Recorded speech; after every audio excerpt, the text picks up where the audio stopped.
मैं आपसे पूछता हूँ, इस दुनिया पर, इस आलम रंगोबू में, इस मादी कायनात में सबसे ज्यादा आपके कंधों पर किसके हक हैं? तो आप सब कहेंगे माँ के हक। हुजूर से भी पूछा गया, मन अबरो, हुजूर मैं सबसे ज्यादा किसके साथ हुस्न सलूक करूं? ये हुजूर से सवाल किया गया। तो मेरे आका करीम ने फरमाया उम्मा का, अपनी माँ के साथ। तो उसने फिर दोबारा सवाल किया, फिर हुजूर ने फरमाया कि अपनी माँ के साथ। फिर कहा हुजूर मैं सबसे ज्यादा नेकी किससे करूं? मेरी नेकियों का, मेरे हुस्न सलूक का सबसे ज्यादा हकदार कौन है? तो आका करीम ने फरमाया उम्मा का, तेरी माँ। तो फिर उसने चौथी मरतबा कहा तो हुजूर ने फरमाया तेरा बाप। तो 3 मरतबा हुजूर ने माँ का जिक्र किया। उलमा ने यहाँ लिखा कि वालिद औलाद की तरबियत करने के लिए मुशक्क़त सहता है, कमाई करता है, ये एक मरहला है उसका। माँ 9 माह तक उसको अपने पेट में रखती है, एक मरहला ये। फिर विलादत का दूसरा मरहला, जच्चा बच्चा दोनों के लिए मौत व हयात की कशमकश है।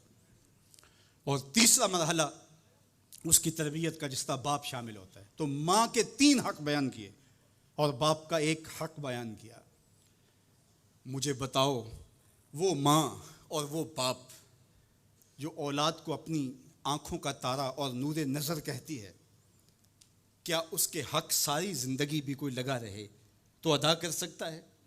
किसी ने कहा कि मैंने माँ को अपने कंधों पे उठा के हज करवाया और मौसम में हिद्दत और गर्मी इतनी थी कि गोश्त का टुकड़ा ज़मीन पे पत्थर पे डाल दिया जाता तो वो भुन के कबाब बन जाता। क्या मैंने अपनी माँ का हक अदा कर दिया? कहा तेरी विलादत के वक्त जो उसने तकलीफ सही, उस तकलीफ के एक झटके का हक भी अदा नहीं हुआ। ये तेरी माँ है। क्या तू इतनी बेवफा हो गई है कि उस माँ की मर्जी अब तेरी मर्जी नहीं रही?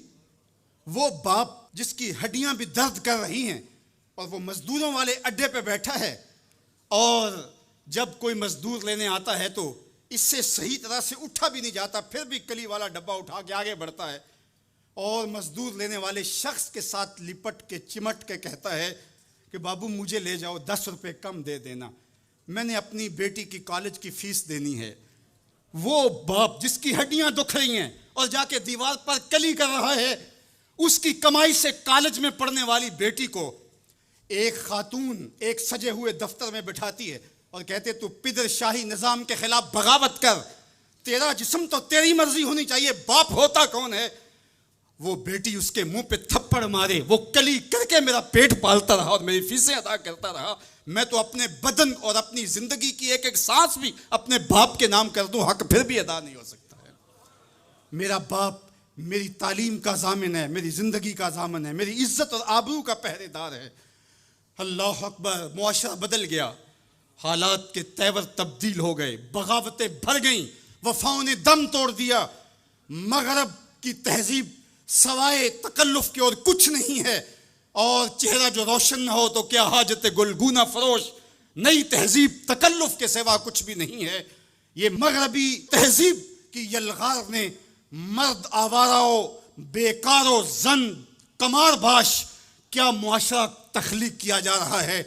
मेरे हुजूर के गुलामों, आओ हमने दीन हुजूर से लेना है, और ये सारे चौंचले और ये सारी मगरबी वजीफा खोर तंजीमें ये दम तोड़ के रह जाएंगी। इस कायनात के अंदर और इस वतन के अंदर झंडा लहराएगा तो मोहम्मद अरबी के निज़ाम का ही लहराएगा इंशाअल्लाह। हम हुजूर के दीन को खड़ा करने के लिए और हुजूर के नज़म को गालिब करने के लिए अपनी जिंदगी के एक एक सांस को हुजूर के नाम वक्फ करेंगे। मेरी जिंदगी का मकसद तेरे दीन की सरफराजी, मैं इसीलिए मुसलमान, मैं इसीलिए नमाजी। मेरी ज़िंदगी का एक एक लम्हा हुजूर के दीन के लिए, हुजूर के नाम के लिए। तो हुकूक वालिदैन के जो है वो बहुत सारे हैं। कहा तू उसके एक दर्द के झटके का जवाब भी नहीं दे सका।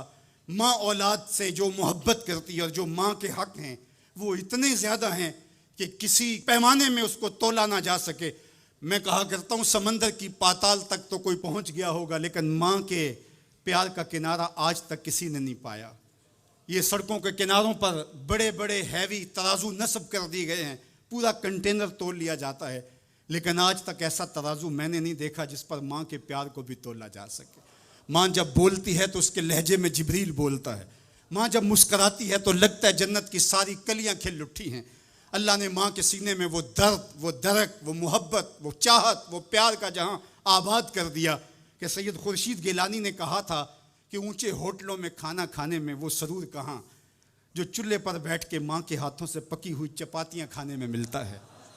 और कहा ऊंचे ऊंचे स्टेजों पे हजरत साहब, आली जनाब, मुफ्ती साहब, किबलाए आलम, क्या क्या लफ्ज़ सुनने को मिलते हैं, लेकिन इन लफ्ज़ों में वो चाशनी क्या जो माँ की ज़ुबान से ओए मिट्ठू और ओए बबलू के अंदर रखी गई है। माँ के सीने में तड़पती हुई ममता और मोहब्बतों का जहां, इसकी कोई मिसाल ही नहीं है। माँ को इतना प्यार क्यों है और सारी जिंदगी माँ के हक अदा करता रहे फिर भी हक अदा ना हो, क्यों? इसलिए कि माँ ने जन्म दिया है। यही जवाब है ना आपका कि माँ इतना प्यार इसलिए करते, उसके हक कितने हैं कि मेरे हुजूर ने कहा फिर माँ, फिर माँ, फिर माँ। इतने हक क्यों हैं? इसलिए कि उसने जन्म दिया है। मेरे जुमले को बार बार आपने सुना होगा, फिर सुन लीजिए।